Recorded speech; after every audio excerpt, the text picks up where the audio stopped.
Ainda me lembro do som do carro dele entrando na minha garagem na última terça-feira. Aquele ronco profundo e caro de um motor que já não pertence ao meu bairro. Minhas mãos estavam cobertas de terra do jardim, e meu coração, meu coração parou de bater por um instante quando vi quem desceu do carro. Gustavo Almeida. O garoto que eu amei 47 anos atrás. Só que ele não era mais um garoto. Agora era um bilionário, vestindo um terno que provavelmente custava mais do que toda a minha casa. E ele estava ali para tirar essa casa de mim. Mas há algo que ninguém conta sobre a vida. Às vezes, as pessoas que partem seu coração voltam. E às vezes, quando voltam, descobrem algo que muda tudo. Algo que venho escondendo há quase 5 décadas. Algo que o faria perceber que vender esta casa, a minha casa, destruiria mais do que apenas o meu lar. Destruiria o último pedaço de uma verdade que ele nunca soube que existia. Se você acredita que algumas histórias precisam ser ouvidas, que alguns segredos merecem ver a luz, por favor, inscreva-se neste canal. Seu apoio significa o mundo para mim, e espero que minha história toque seu coração do jeito que ainda toca o meu. Meu nome é Isabela Martins, e eu tenho 67 anos. Vivi nesta pequena casa em São Paulo durante a maior parte da minha vida. Por fora, ela não é nada especial. A pintura está descascando, o telhado pinga quando chove forte, e meu jardim é selvagem e cheio de mato. Mas é minha. Ou pelo menos, era minha até 3 meses atrás, quando deixei de pagar as prestações do financiamento. O banco a tomou. E, de alguma forma, entre todos os negócios e aquisições de propriedades que os bilionários fazem, ela acabou no portfólio do Gustavo. Eu não o via desde 1978. Tínhamos 20 anos e achávamos que tínhamos o para sempre. Ele estudava administração, eu trabalhava na padaria do meu pai. Nos encontrávamos todas as noites perto da velha igreja, e ele me contava sobre seus sonhos. Sonhos grandes. Ele dizia que queria construir um império. Dizia que queria me dar o mundo. Mas então a família dele se mudou para o Rio.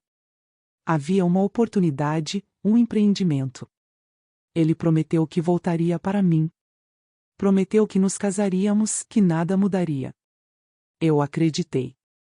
Deus me ajude, eu acreditei em cada palavra. Ele nunca voltou. Descobri 6 meses depois, por um jornal.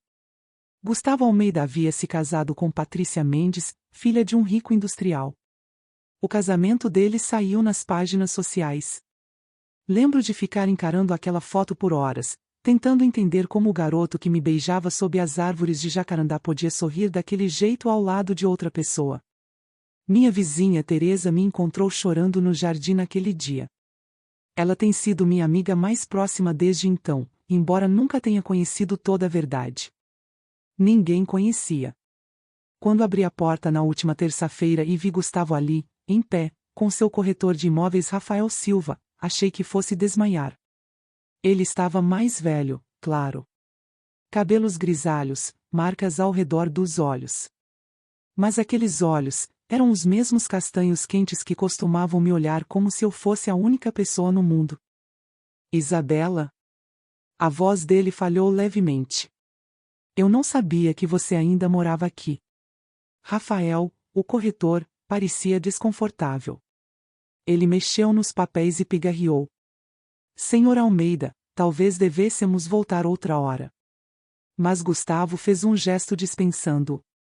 O motorista dele, Antônio, permaneceu ao lado do carro, fingindo não observar.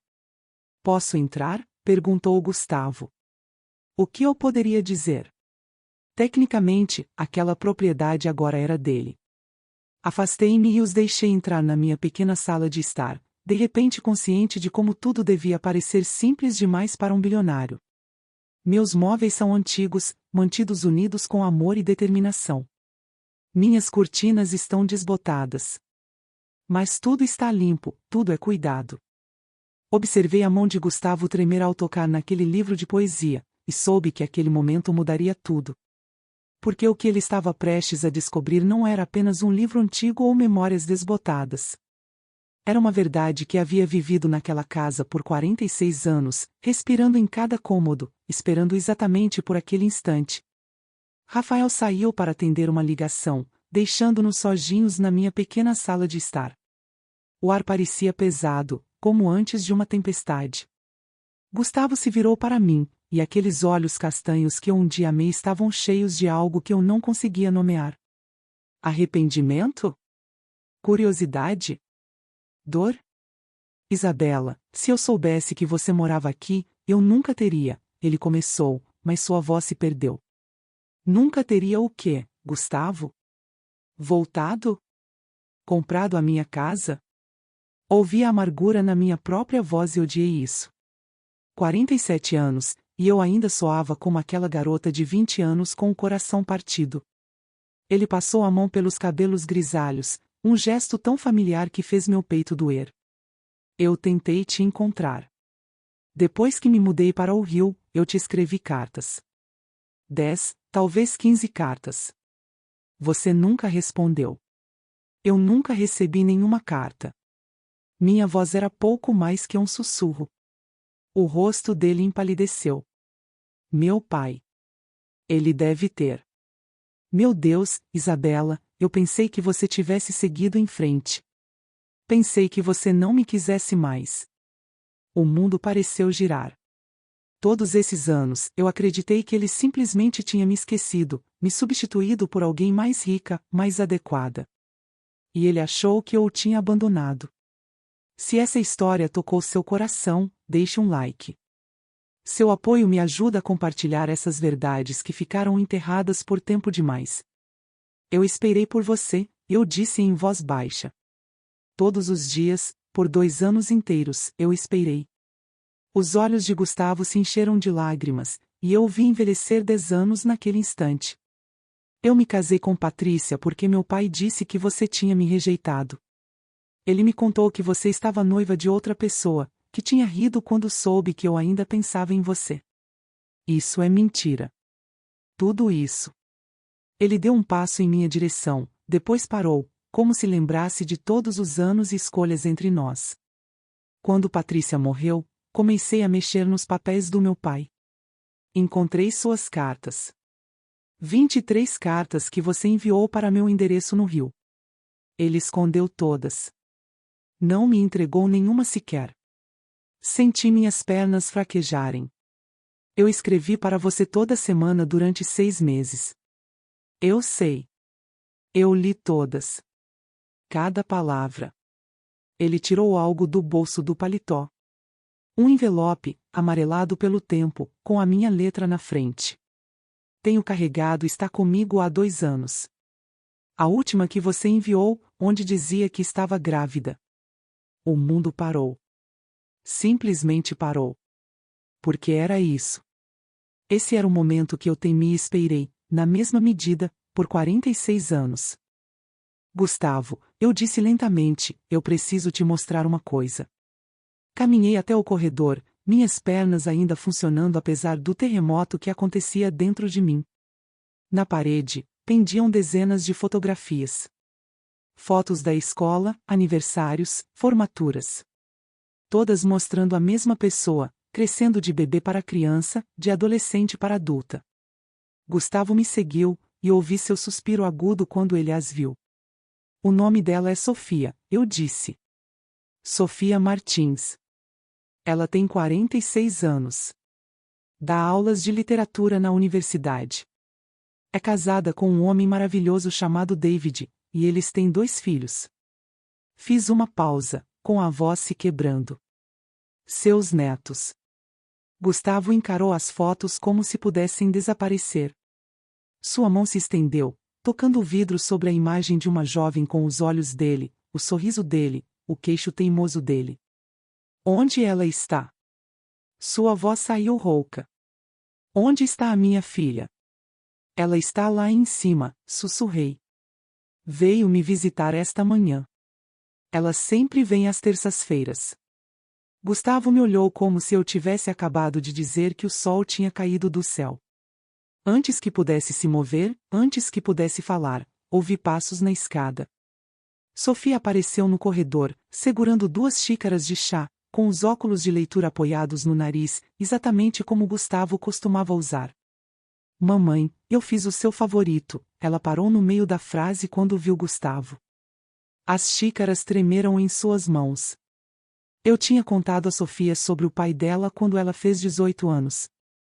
Mostrei o recorte de jornal do casamento dele, expliquei como a família dele nos manteve afastadas. Ela ficou com raiva no início, depois triste, depois aceitou. Construiu uma boa vida sem ele. Mas eu sempre vi a pergunta em seus olhos. A dúvida. O e se? Sofia, eu disse com suavidade, este é Gustavo Almeida. Seu pai. O silêncio que se seguiu pareceu durar uma eternidade. Sofia colocou as xícaras de chá com cuidado sobre a mesa, as mãos tremendo. Gustavo ficou paralisado, lágrimas escorrendo pelo rosto sem vergonha alguma. Eu não sabia, ele disse, com a voz quebrada. Eu juro que não sabia. Se eu soubesse, nada, nem minha família, nem os negócios, nem coisa alguma, teria me mantido longe. Sofia o encarou, e eu pude ver 46 anos de ausência e saudade lutando em sua expressão. Então ela fez algo que fez meu coração se partir e se curar ao mesmo tempo. Caminhou até ele e parou a apenas um passo de distância. Eu tenho seus olhos, disse simplesmente. E o sorriso da sua mãe, respondeu Gustavo, com a voz quase inaudível. Ela teria te amado tanto. O que aconteceu em seguida vou lembrar até o meu último suspiro. Sofia estendeu a mão e tocou o rosto dele, como se tocasse algo precioso e frágil.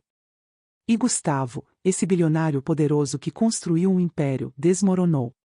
Puxou a filha para os braços e chorou como aquele garoto de 20 anos que eu havia amado tantos anos atrás.